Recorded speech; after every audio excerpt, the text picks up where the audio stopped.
Thank you. I'm honored to be here, especially as a young white girl. So thank you for having me. I grew up in the Bay Area in San Jose my whole life. I live now in San Diego for the last 10 years, but I grew up here in San Jose with my family, and I love the Bay Area, and actually I wish I was back here. But I'm stuck down in Southern California for now. And it was about 8 years ago, I think, that I graduated from college. And at that time, my father, who'd always been a business guy, he sold 401k plans up here in Silicon Valley. And he and another man who used to work for Apple Computers, I saw a bunch of Apple computer buildings actually when I drove up here. They got together and they said to themselves, what if somebody was searching for Jesus on the internet? What would they find? And this was about 8 years ago when technology had been in full bloom for a while. And they searched online, they went on Google, and they typed in, who is Jesus? Thinking if somebody took their search and they were too ashamed or scared to go to a church, or maybe in a country like China, they were in fear and they couldn't find readily available answers about Jesus, and say they went to a search engine online, what would they find? And what they found was really embarrassing, actually. The top two results when somebody typed in, who is Jesus, the number one was a blasphemous Jesus doll that someone could buy online. And the number two was from the Mormon Church.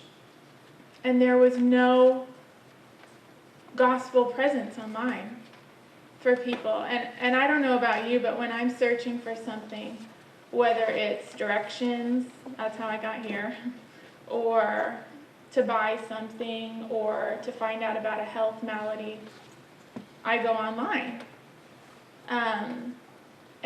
And people, we found out from that day, my father and the other man, Walt Wilson, they went to Google, who's conveniently headquartered up here, and they said, how many people are making these kind of spiritual searches like we just did? And at the time, about 8 years ago, Google told us that about 2 million people every day are making some sort of spiritual inquiry. And so they saw online, wow, if one of those 2 million people were to ask about Jesus Christ, or even just to ask about heaven, or eternal life, or forgiveness, just all these sorts of deep questions that weigh on people, they would not hear the truth. And so what they did from that point is they decided, well, we're just going to put up a simple gospel presentation online, and we're going to buy ads, and we're going to see if people will put their faith in Jesus. And it was just at that point, so they started what is now global media outreach. This was 8 years ago, and it just started really as an experiment to try to answer this problem. And at the same time, conveniently for me, I was graduating from college. I needed a job. So my dad said, why don't you come on and we'll figure out something for you to do. Same with my brother, so it's kind of a homegrown deal. But they came on and they created what we called the ugly website.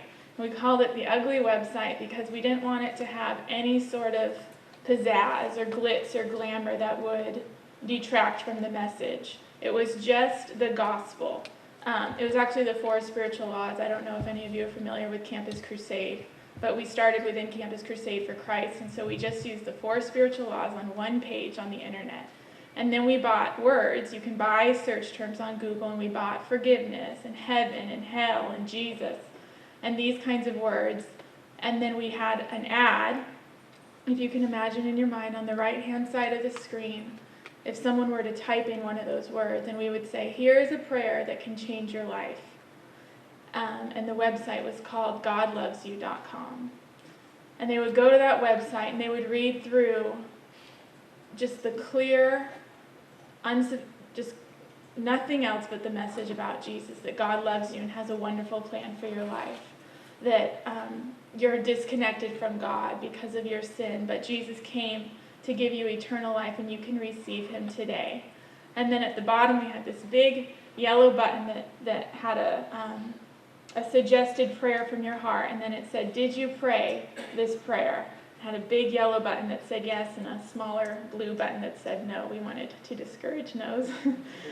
But all of a sudden, tens and then hundreds and then thousands of people, just from these little ads that cost us 3 and 5 cents to put up on the internet, began to say, I prayed to receive Christ. Now what do I do? Because after that yellow button, it would take them to this page and it would just ask them about themselves. And it would say, we would like to help you grow in your relationship with Jesus. If you want, would you give us your information and we'll start to talk to you? And we had just a couple of what we called online missionaries or online mentors. And basically that consisted of one man, actually, a man, John Benza, who would answer like 40 of these a day because we didn't anticipate the flood. It was just a test. And so these people would start to write in and they would say the most honest things. Because I don't know about you, but the thing about the internet is that you can be more honest than you might be with somebody in person. Is that right? Because that person isn't looking at you. They're not judging you. You don't feel embarrassed because someone's not there to judge you. And so all the things that you think, I can't talk to anybody about this, whether it's for security reasons in a closed country like China, or whether it's for different reasons, like you were hurt by religious people, or you are scared to go in a church, or you're not there yet, you're not comfortable making that step. But online, there's really little risk. So people would start to write these incredible things. I just broke up with my husband and I don't know what to do. I've been addicted to alcohol for years and I can't find relief. I don't know if God will ever forgive me for what I've done. And they started to write the most honest things. And from that point, we began to see the need for a huge army of online mentors. And just to cut to the chase, so that was 8 years ago when we began. Now today, so we had like a staff of 6 people. 3 of them were related to me. And today we have a staff of 80 people, and we have about 9,000 online mentors. And one of our staff actually is in the back. The other white person, Greg. Yay! And he actually is in charge of the Chinese-speaking group of online mentors. And I'm basically here because I'm not sure if you're aware, but the number 1 spoken language on the internet is, what would you guess? English. The number 2 is Chinese. The number 3 is Spanish. Now, last year alone, we saw 19 million people. That's a number I can't even, my mind doesn't even go there. But there was 19 million people who told us through that yellow button that they prayed to become a Christian. And then of that, about a quarter of those people said, I want someone to help me grow as a Christian. And of that number, it was 5 million people who saw a gospel presentation in Chinese. It was 5 million Chinese-speaking people who viewed a gospel presentation, and 500,000 of them, this was in 2011, 500,000 of them said, I prayed to receive Christ. And so, like I said, the number 1 internet language is English. The number 2 is Chinese. The number 3 is Spanish. Now, in English, we have, if you can remember these numbers, I barely can. I called my dad before this. I said, what are the numbers? But then in English, we have 5,000 online mentors. In Spanish, which is number 3, we have, what is it? 900. Thank you. He knows numbers. Men are better with numbers, I think. That's my excuse. We have 900. So you'd think, since Chinese is the second largest language on the internet, that we'd have more than 900 people who would respond to someone. But we only have 100. We only have 100. So I could come here, just to be honest, and I could make our ministry sound really cool. And it is. I'm going to walk you through so you can see how it works. It's cool. We think it's cool. It's my family's deal. I think it's great. Just like Terry with YouVersion, they're doing amazing things with the Bible. We actually use their Bible on our follow-up website. And it's pretty good, you know, global media outreach. But that's not why I'm here. There's a lot of cool ministries out there, but the fact of the matter is there are millions of people, Chinese-speaking people in the world, who are searching for Jesus, and we don't have enough people to respond to them. And my hunch is that in your congregations, that there are people your age, people older than you, and certainly people younger than you who are on the internet every day, and it's as simple as emailing. And it's actually gotten even simpler. I'll show you today, but I just want to walk you through how it works, because it's one thing to hear about it, but it's another thing to see it, right? So let's see if this works. Terry helped me set it up. This is how it works. When I told you, we were there 8 years ago. We typed in, "Who is Jesus?" This was real. I did not lie. And at the time, if you can remember, it was the Mormons, God bless them, and a blasphemous commercial site. And today, when you type in "Who is Jesus?", the Mormons actually are still winning at the top because they pool all their money really efficiently, actually. But you can see us. We are the second one. Who is Jesus really? And then if you look on the right-hand side, I don't know, you probably all know this because you're probably smarter than me, but I didn't know this in the beginning, so I'll tell you anyways. But the left hand, when you type something in, the left-hand search results, those are what they are called organic search results. So that's like a popularity contest. And you can't pay to be on there. That's just the most people have clicked on that site, and the most people deem that site saying this is where you're going to get the information you're looking for. The right-hand side is you pay to be there. So it's like an auction. So you pay, you know, the Mormons say, "I'll take 5 cents for the search term Jesus." And we say, "No, we'll take 7 cents. And it's kind of like an auction, but you have to have money. So on the right-hand side, we are the third site, Jesus 2020. And we have this translated into the top 14 internet languages of the world. So there's one in Chinese. I wish I had a Chinese presentation for you because it would be easier to register in your heart, but please just imagine that this is Chinese. And actually, if you would, take a minute with me, close your eyes. Don't worry, I'm not going to do anything bad. You can trust me.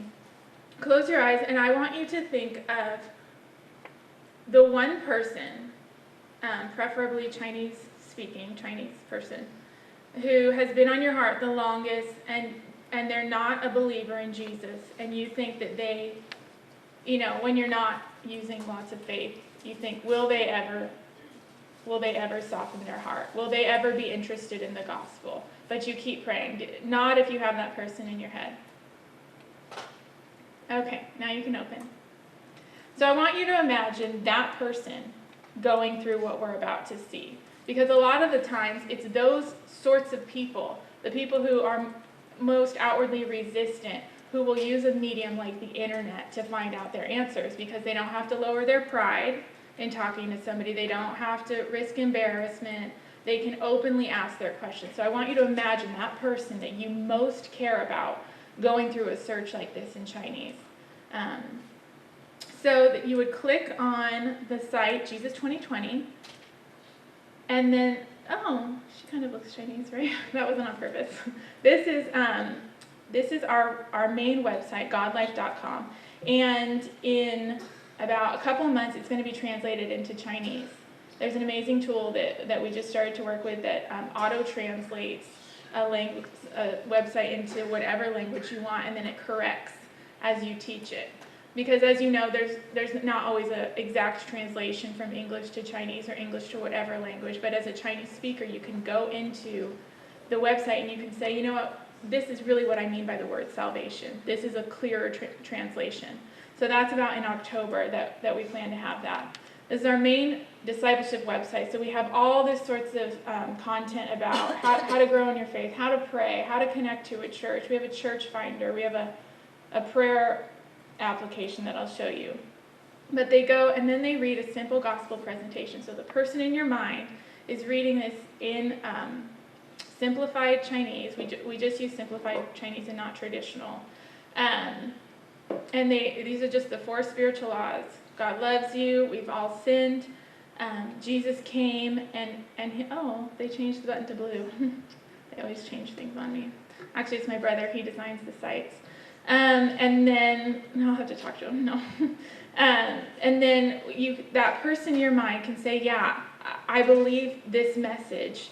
And they're in anonymity. They're in safety. And then they can say, yeah, I did pray to receive this. Or even if they say no, it will take them and they can ask more questions. And like I said, in last year, 19 million people said they did this, and 500,000 of them speak your language. And so we've been growing. That's not what I'm here to tell you. Encouragement came to me by.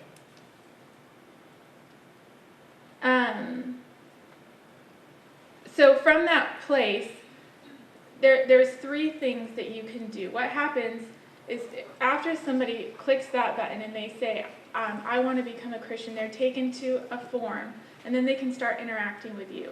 And that's really what we're here to ask. Would people in your church, actually, if you wouldn't mind, give me an honest answer by a raise of hands, and don't feel any pressure. But what happens is, as becoming an online mentor, you basically begin an email relationship with somebody, and it's completely protected. So what happens is, can I have a couple volunteers? Would you guys mind? I know this is sort of risky or whatever, but can I have 5 volunteers? Don't be shy. Okay, just come on up. If you want to volunteer, come on up, and if it's over 5, we'll just let you come too. Thank you. Number 1, everybody clap for them as they come. 3 more. Who will it be? It's not scary, I promise. You can't mess this up. There's good, a woman. Yay, another man. Okay, 1 more. 1 more. Lucky person. Yeah, okay, thank God. I know skits aren't really cool anymore, but I used to want to be a teacher, and so I still have that inside of me to do skits. Okay, you 2 are Christians in our skit and in real life. Actually, would you introduce yourself to me? My name is Wilson Chen, and I'm a member of the Home Christ Party. Okay, thank you. I'm Chris from the Home Christ Network. Oh. Thomas Yu from Home Christ Network. My name is Sang Ye, coming from Riverside Church. Thank you. Yes, my name is Roger Gu. I come from the Mountain View Christian Church as a volunteer for Young Cook. I believe you. I can't read it. Thank you, guys. I really appreciate you. So we're going to do a skit because I want you to be able to visualize this. These 2 are Christian people. They represent either you or they represent somebody in your sphere, somebody in your church, okay? Just a normal Christian person, actually. I don't even want you to picture it's you because most of you are pastors, right? If not all of you. So I want you to think of just a normal church person. Because a lot of times normal church people think, well, I can't do what the pastor can do. I mean, the pastor's a pastor for a reason. The pastor is the one who knows how to minister. The pastor is the one that knows how to explain about Jesus. What can I do? But the thing is this is a ministry for the everyday Christian. So I want you to picture, instead of picturing pastors, I want you to picture that these are the couple people in your church that you look at and you think, will they ever get involved in anything? Every week they come, they sit there, and I know that they have gifts to give, and I know that they have a passion for God, but I just can't seem to find something that would make a good fit for them. These are those people. Thank you, people, okay? these are the people that I had you imagine in your brain when you closed your eyes. They're the people, maybe they're in China, maybe they're Chinese-speaking people in the States, maybe they're Chinese-speaking people anywhere in the world.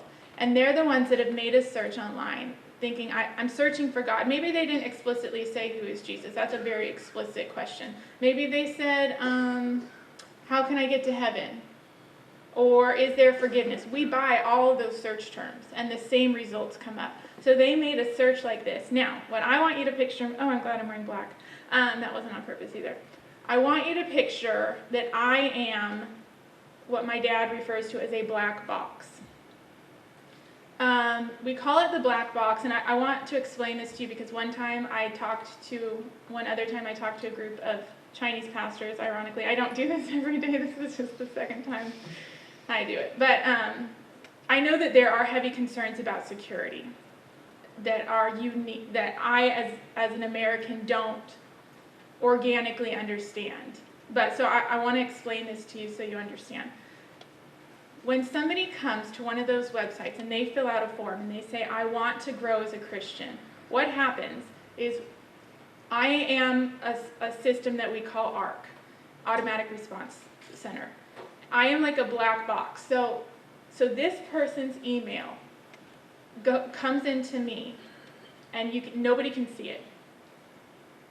And then this person, one of the online mentors in your church, they would respond to this person, but it goes through me.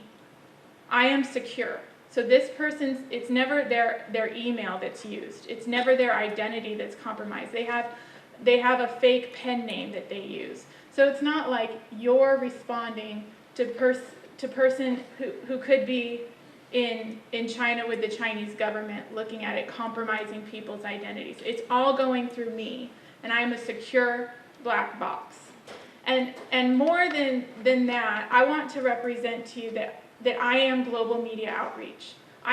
We are just a service to the church to interact with the hurting world. That's all we are. That's why I don't want to get up here and say, we're so cool, look at our websites, who cares? Like, we try to make nice websites because people like nice things, But at the end, what I believe after watching this grow when my dad started this, just to be honest, I thought, that's cute, Dad. That's cute. You want to retire and you want to do something nice. Like, I didn't think anything of it. And now it's reaching, like, this year we're praying to see 38 million people become Christians in the world. And I'm praying that a large amount of those are Chinese.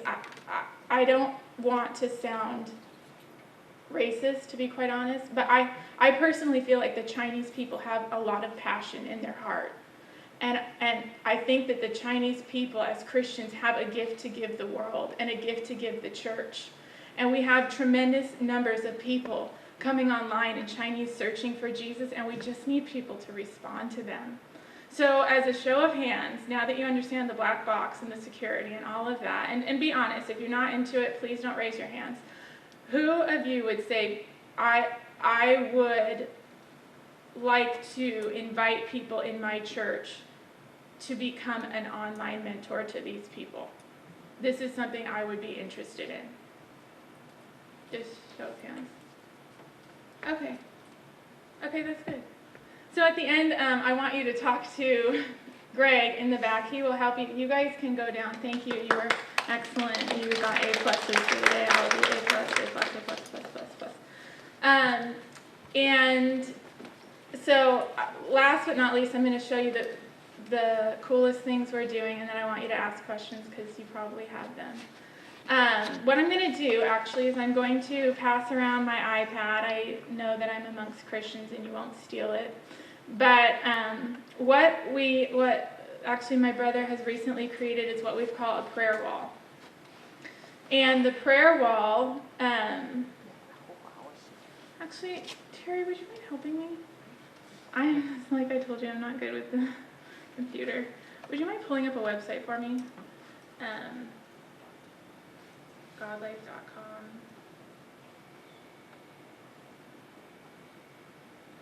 I'm going to pass this around. Where should I start? the first, please. This is the prayer wall.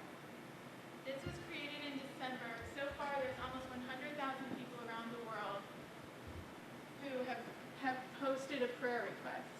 Oh, thank you so much. It's open for anybody. Right now, it's just in English, but like I said, in October, it will be in simplified Chinese. And so it's constantly updated. So since December, there has been 96,799 prayers prayed. I want you to imagine what the prayer wall is like if you have a conference at your church and you have like a prayer room. I don't know if you guys ever do that. Just kind of a place dedicated for people to come and get free prayer. That's what this is online. And it's open 24 hours a day. So if you're in the supermarket and you're standing in line and you're thinking, gosh, my dad just got diagnosed with cancer and I'd really like someone to pray. You can go on your phone and you can type in a prayer request and then people can pray for you. Now, so these were just posted. Oh, someone prayed for Japan. These were just posted 14 minutes ago, 16 minutes ago, 20 minutes ago. And with Luis, this is an example of what we want to see, a small example. 3 people prayed for Luis. But as you can see, some of these other ones, no one's prayed for them yet. But you can just click, and you can show someone that you've prayed for them. 4 people prayed for Paulina. These aren't people that we pay. These aren't people part of us. These are just Christians around the world who somehow know about this by the grace of God. And they're going on and they're starting a global prayer movement for people. And then you can go beyond that. You can go beyond that, and then you can comment back to, you can reply to them, and you can write a prayer like this person did. Josephine responded to Luis. I'll just read it because it's really honest. I'm very bitter and very angry at my higher power today, whomever that may be. I cannot take it anymore. I've been suffering for over 60 years, and I'm tired and disgusted. I mean, this is really honest. These are just people's honest thoughts. Depression, anxiety, obsessive thoughts every day of my life. This may sound like an exaggeration, but I assure you it's not. I've had therapy, taken all sorts of medications. Basically, the person's almost suicidal. Well, I shouldn't say they're almost suicidal, but they're very depressed.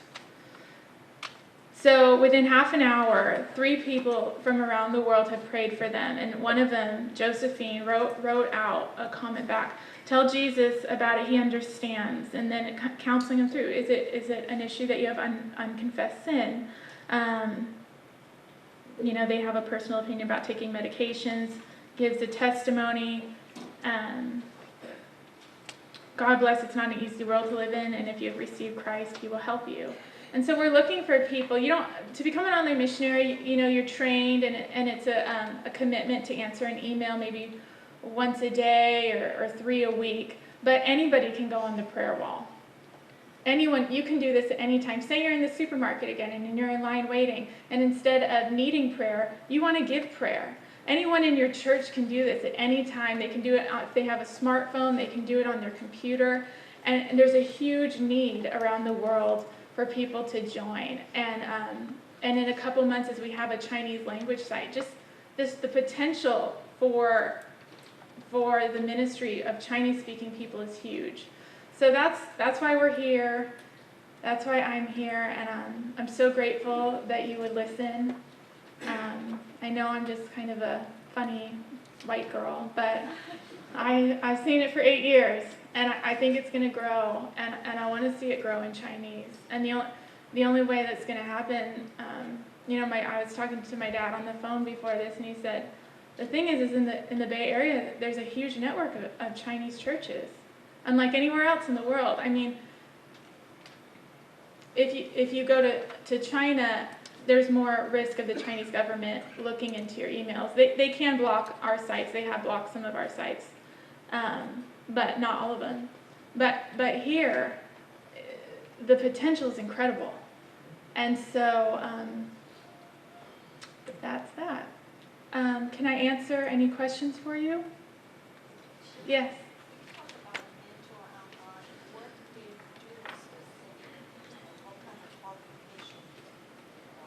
Oh, yeah, thank you. I didn't go into that enough. I appreciate that. An online mentor. Normally we call them online missionaries, FYI, but for Chinese we prefer to call them online mentors because it's less politically sensitive.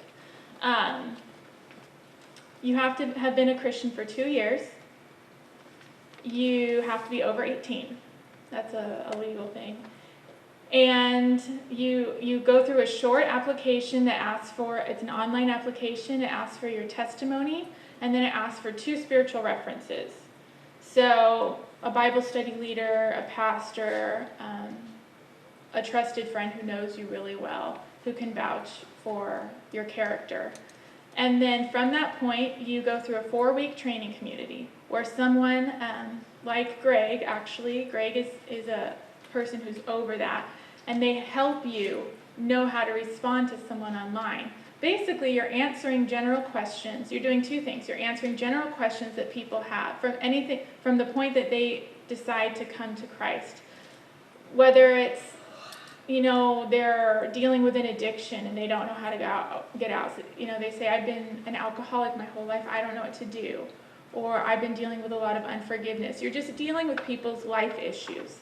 And then secondly, you're helping them grow in their faith in the beginning. Some of these people are coming back to God for the second time, and some of them, this is their first time placing their faith in God. And so you're just explaining to them in short emails. Shorter the better. So don't think I have to be some thesis writer and write a book to them. That would be bad, actually. I don't know if you ever get emails that are like, long. That's depressing for me. When I receive emails that are long, I think, oh no. When I receive emails that are short and to the point, I think, I love you, email sender. So you're just writing, a paragraph worth of, I want to explain to you how to talk to God. Maybe you're wondering how to talk to God. This is what I do. Jesus said that if anybody prays anything in my name, that my Father in heaven will hear him. Well, you're a child of God now. And so you're just explaining to them basic principles. And then separately, we have a whole website and a whole thing that's sending them Bible studies. It's sending them a prayer letter I write. It's sending them a 30-day growth, like a first step. So you're not like the only person. You don't have to feel total responsibility. But you're like, for lack of a better word, you think of yourself either as like their small group leader in a church, or think of yourself, this is more of like a business thing, but as their customer service representative. Like, say you have a problem with your phone, and you go on the website. Well, what if you want to talk to somebody? You want to talk to a live human voice. You don't want to get an answering machine. You don't want to get an email service. You want a real person. That's what you are to that person, and it's invaluable. So you're not everything, but you're the warm heart that a computer can't replicate. And so it's not like you're emailing, say you two. You came to the website, well, he's not, okay, you two. You came to the website and you said you prayed to become a Christian, and then you're the mentor. It's not like he's going to email you every day necessarily, but you might correspond once a week, over the course of weeks. So that's the kind of load it is. Does that help to answer your question? Thank you. More questions, please. Don't be shy. Amy, can I say something? Oh yeah, of course. Greg, everybody. Greg. Imagine somebody's at your door today. They knock on your door and they say, tell me about Jesus. How many of you would not tell them about Jesus? That's what this gives you an opportunity to do. It tells somebody saying to you, I want to know Jesus, tell me. We have forms that you can actually just print out and says, hey, this is how you become a Christian. Have you done that? One button. You finished your email. You don't have to write anything. They're already written for you sometimes. It's so nice and easy, and we need people who write and simplify. I cannot tell you how much we need you. If you really want to make an impact inside the mainland, this is the way to do it. And we're going to have, within the next year, people that we can dish them off to in the mainland. So, we have the possibility of discipleship. Somebody from Chengdu is coming to you. Hi, I want to know about Jesus. Hey, we've got somebody in Chengdu. Let's put them to them. The options are wonderful. So I just wanted to share that. Thank you. Because I think if you understand somebody's knocking, you can answer for us. And you can answer in their own language, through their own culture, through their own understanding. I'm a white boy who grew up in Castro Valley. Okay? I'm from the United States. My history goes back to the 1600s in the United States. I've been here a long time. I don't know Chinese. You do. You know the culture. I knew that very few of you would stand up and come volunteer. You're too polite. But that's your culture. I can't write that back to them. You can. Mm-hmm. So please, if you want to talk to somebody, see me afterwards. Thank you. You did a much better job explaining it in 2 minutes. I'm sort of long-winded. Yes.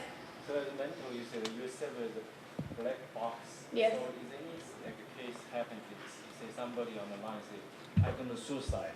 So what are going to respond for that? Oh, yes. Thank you. Very good question. Is there any legal issue for that? Oh, legal issue. Oh, yeah. Here's smart man. Along with people who would say on the other end of your email, I am suicidal, what do I do? Because he's right. If you're a doctor or if you're a psychiatrist and somebody says that to you, you have legal issues in reporting it. So that's why it's a very smart question. As an online mentor, you do not have those same legal issues, just so you know, you didn't take the similar oaths. But if you're there, just from a human perspective, and you're thinking, I'm not qualified to respond to this, we have a team of people that you can click, and there's a drop-down menu, and it says suicidal, and then it will go to a special team of trained people. That's not just for suicide, that's for theologically difficult questions. That's for gender-specific issues. That's for people of different... We have a lot of people coming to us from the 1040 window, a lot of people with Muslim backgrounds. And they're asking questions that are of a certain level that some Christians aren't the best to answer. They're asking, in Islam they teach us that Jesus is like a brother, he's not the prophet, he cannot die. And so we have a team of people that are specialized in Islam that you can forward to. So for all of these things that you think, this is out over my head, this is out of my reach, you can just click reassign, and that email will be transferred to someone who can better handle it. Thank you, that was a great question. Yes? So you talk about the security of the black box. Yes. Okay. You talk about the security of the black box. Now, I have another question about the credibility of the messages. And do you have a system that screens these messages, the response messages? Because if a person, even though has gone through a process of screening that he's a born-again Christian to be the mentor, Yeah. But then if the person has a background in New Age, or one of the people who are in the emergent church movements and coming with new ideas and stuff like that, how do you screen that? Yes, you have a pastor's heart. Very good. We have the way that the online mentor community is built is like a pyramid. So just as in your church, you have pastors at the top, and then you have maybe small group leaders, and then you have the congregation and the pastor shepherds, the small group leaders. It's similar in our organization. So every online mentor is put into a community of about 10 to 20 people. That community is monitored by what we call a community leader. And that community leader routinely goes through the email correspondences on a weekly basis and combs through them just to see, one from a pastoral care perspective of the online mentor, are you understanding how to best communicate with somebody online? Maybe I can give you this tip and help you, or that sort of thing. But also from a quality controls perspective, like your question, to see, did this person say they were a Christian in the application and somehow get 2 people to vouch for them, but they're really not? Certainly that's possible. And so we really don't want that to happen. And so we monitor the actual content of the emails through our community leaders. Does that answer your question? Great question. Yes, in the back. I'm very interested about. Okay. Very interesting about what you mentioned about discipleship, because you mentioned about the black box. That literally means that this person doesn't know this person, yes. Right? So how you develop a discipleship relationship, if that would be the case? Because discipleship, to my thinking, okay, yeah. I would say it's a long-term relationship. So technically, how you overcome this? Thank you. You guys, you were listening. The proof of the pudding. Thank you. Great question. And that's one that we've really been tackling in the last couple years, because at first we just started out as an evangelistic ministry. We just thought, Jesus is not being proclaimed on the internet. Let's try to do that. But then as people became Christians, we thought, well, we need to help them grow in whatever we can. So twofold answer to your question. Number one is, while I am the black box, I'm glad you guys remember black box. While I am the black box between the new convert and the online mentor, that relationship is set in stone. So online mentor might not reveal full identity to new disciple unless they choose to. But that person, they always are connected. So anytime they email back the black box, that's all they know. They just know they're emailing somebody at responsecenters.org. They don't have any real email. It's always going to that person. So that online mentorship relationship is what we want to be a continual one. Separately from that, or in addition to that, we are beginning what Greg referred to as an on-the-ground program, where we are compiling a list of Christians on the ground. I don't call them churches, because in some areas there isn't what we understand as a formal church, but it's a group of believers. So we are beginning an international list of groups of believers on the ground that we can begin to connect the person to the extent that it is safe for both parties, to connect the new convert with a local group of believers.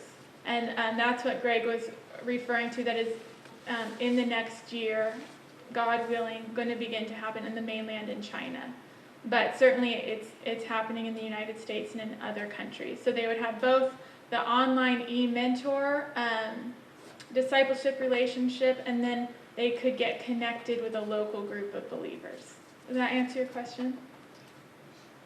Yeah, but okay. That brings a kind of interesting about this, because that wouldn't you encounter a problem which is in China?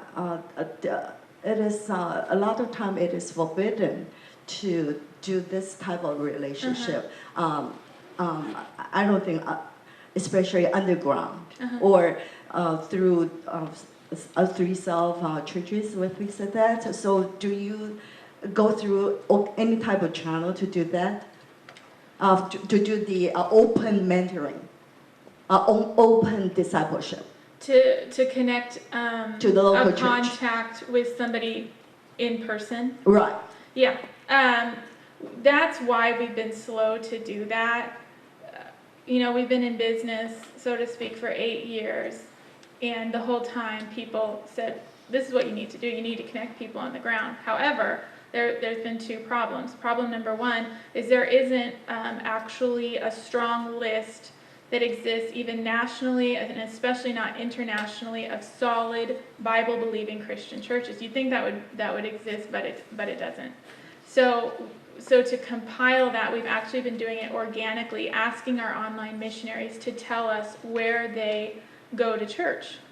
And so we have about 9,000 online missionaries internationally, and so we're growing it through that base because, the thought is that if we can trust them as an online missionary, we can trust that they go to a Bible-believing group of Christians.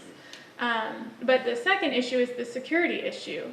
And so to be perfectly transparent, I am not an expert in how we're doing the on-the-ground movement, but I know that we are doing it at the speed of security.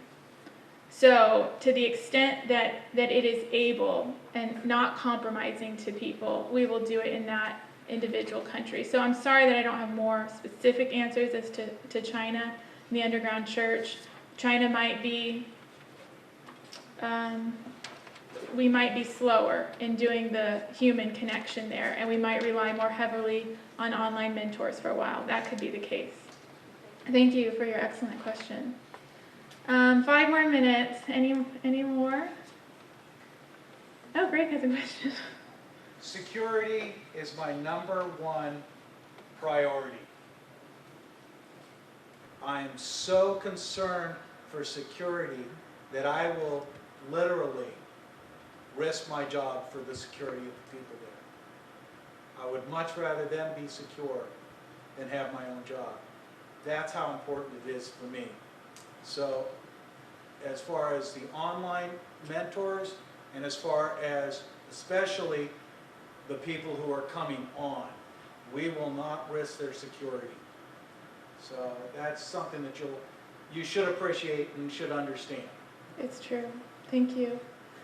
Well, I think my time is up. Again, I really appreciate you taking the time to listen and consider being an online mentor. And again, if you're interested, Greg will be over there and he will help give you information. Thank you.